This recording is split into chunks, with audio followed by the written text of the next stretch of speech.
ตอนนี้ก็เลยติดสโนว์อยู่ทั้งรถบัสไปเสียไปได้เลยรถบัสกับแลนก็ได้เมืองปะนะคือจังในหนังเลยแบบว่าเกิดแบบว่าพายุหิมะใหญ่รถบัสเตะแต่บอกคนติดทางอยู่ต้องรถบัสไม่ไปใส่ได้เลยมึงหิมะซึ่งตำรวจตำหยังกลับมาเพราะรถบัสเตะก็น่าใช่ไหม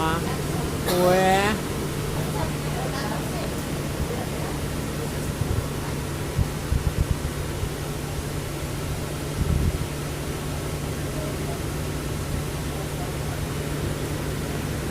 ตาย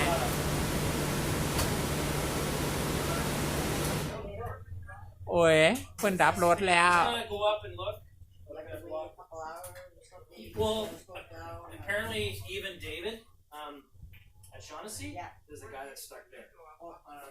So even if I can go, I can't go. yeah. So I'm gonna put a wheel block out. Just stay on. If you need to get out, push on the front door.